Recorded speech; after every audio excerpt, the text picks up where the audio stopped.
Ya, tapi setidak-tidaknya kalau katanya sibuk ya karena banyak urusan begitu kan bisa mengirim Ya, pengacara yang hebat begitu ya. Nah, malah saya berharap misalnya siapa yang paling top lah pengacara yang bisa dibayar sama dia harus dibayar kalau konteksnya. Kalau saya kan kagak bela rakyat. Siapa yang bayar? Di Bambang Tri juga gembel istilahnya kan. Ya, kita kemarin semua terkaget-kaget begitu ya. Penonton kecewa ini yang kita bahas ya. Apalagi kalau nggak masalah gugatan ijazah palsu. Katanya tanggal 31 ini rencananya akan ada sidang kedua. Tapi belum sampai tanggal 31 tim pengacara dari gugatan Bambang Tri tentang ijazah palsu ini sudah mencabut secara resmi gugatan tersebut. Alasannya karena Bambang Tri-nya dipenjara sehingga susah ini untuk menghadirkan saksi dan lain sebagainya. Karena aksesnya itu hanya Bambang Tri yang tahu katanya. Ini agak-agak gak masuk akal ini. Nah ini langsung saja deh kita konfirmasi ke pengacaranya Bang Egy Sujana. Bang Egy jujur Bang Egy alasan sebenarnya itu apa? Ya, saya ini punya teori namanya OS Jubedil.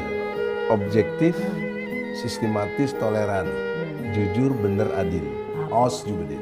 Ini teori saya dalam upaya untuk profesor yang saya dapat dari Asian University Malaysia. Jadi dalam teori ini kita pendekatannya OS. OS itu objektif, sistematis, toleran. Kalau sudah OS pasti Jubedil. Cara berpikirnya, cara tindaknya, jujur, benar, adil. Nah, objektif itu artinya tidak memihak. Saya pengacara Bambang Tri. Walaupun demikian, tidak boleh berpihak. Tetap objektivitas, nilai-nilai kebenaran. Nilai-nilai yang betul-betul menjadi aturan main dalam hukum itu sendiri. Nah, dengan pendekatan objektif itu, dibangun dengan cara-cara yang sistematis, dan kita bertoleransi kepada satu keadaan.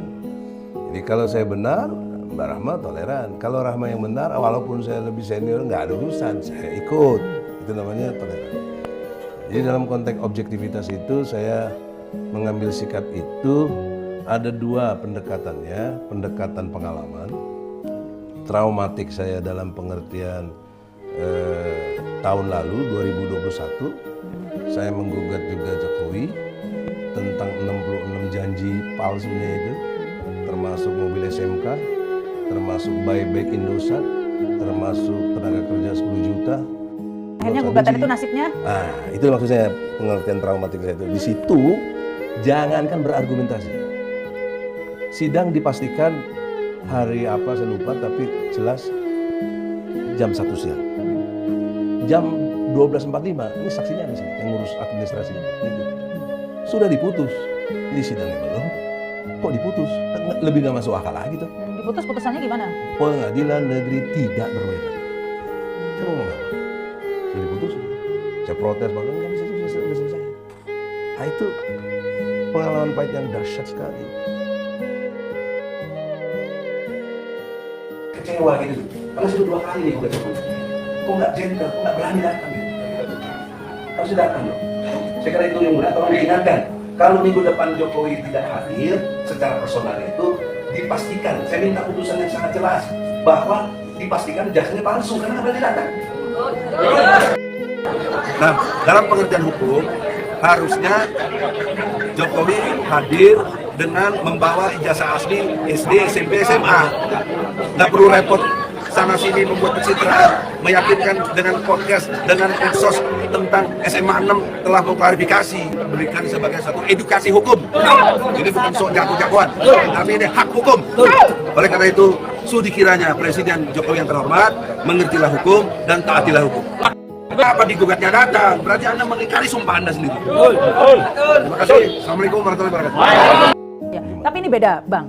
Sekarang di ruangan ini juga gitu ya.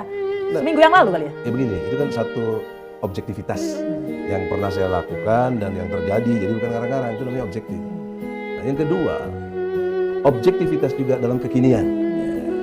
Setidak-tidaknya kalau katanya sibuk ya karena banyak urusan begitu kan bisa mengirim pengacara yang hebat begitu ya. Nah, malah saya berharap misalnya siapa yang paling top lah pengacara yang bisa dibayar sama dia harus dibayar kalau konteksnya. Kalau saya kan kagak bela rakyat. Siapa yang bayar? Di Bambang Tri juga gembel istilahnya kan. Maksudnya ada duit lah, bukan kita menghina ya. Kita bawa itu tulus karena demi Allahnya itu loh. Dan saya kepo banget gitu, bukan kebencian. Kepo kok bisa ada presiden ijazahnya palsu tuh? Bagaimana ceritanya gitu? Tidak bisa jadi sejarah di Indonesia. Oh iya, di dunia nggak ada di dunia presiden atau raja ijazahnya palsu digugat, nggak pernah ada. Nah, itu jadi seandainya ada pengacara yang hebat begitu, seandainya nanti minggu depan begitu kan. Mudah-mudahan bertarung intelektual kita, ilmu hukum. Oke, itu harapannya Iya, Bang Egy. jangan main kekuasaan lagi. Ntar kita ditangkap lagi gitu lawyernya susah juga. Jadi nggak sempat diadu begitu ya. Nah, Bagaimana? putusan tanpa biasanya kan kalau tiga kali tidak hadir langsung diputus bahwa menang penggugatnya begitu. Ya begitu maksudnya. Artinya dengan segala hormat Jokowi ijazahnya palsu. Kalau tidak datang lagi. Nah, saya bisa aja nggak harus 3 kali toh, kan sudah dibuktikan. Masa orang 2 kali harus 3 kali, keledai aja nggak mau 2 kali terjebak. Itu. Jadi 2 kali Presiden aja lah. Bang Egy mau minta agar sudah ditetapkan saja bahwa Bambang Tri yang menang begitu ya. Iya dong, itu kan logik. Ya makanya harus ada bandingannya. Makanya kita bertemulah di pengadilan, jangan di medsos. Karena penjelasan sehebat apapun di medsos, kayak kita seperti ini podcast, tidak punya nilai hukum. Harusnya di pengadilan. Kenapa? Karena di pengadilan itu disumpah. Dengan disumpah punya akibat hukum. Keterangan palsu, sumpah palsu, ada sanksinya. Ya begitulah ceritanya. Maka untuk menguji keabsahan benar tidaknya di pengadilan. Ya, ini Saya karena punya ilmu sendiri bagaimana menguak saksi yang nggak benar. Bisa saya atas izin Allah. Bukan sama karena pengalaman saya sejak 92 jadi advokat. Jadi mengerti betul bagaimana trik-trik semua ini gitu. di ruangan ini minggu lalu ya, berapa minggu yang lalu ya? Seminggu yang lalu ya kalau nggak salah ya. Tahu lupa sih. Iya, seminggu lagi saya wawancara Bang Egy begitu percaya diri, yakin. Pokoknya kalau sidang lagi nih, saya tirukan ini Om bicaranya Bang Egy.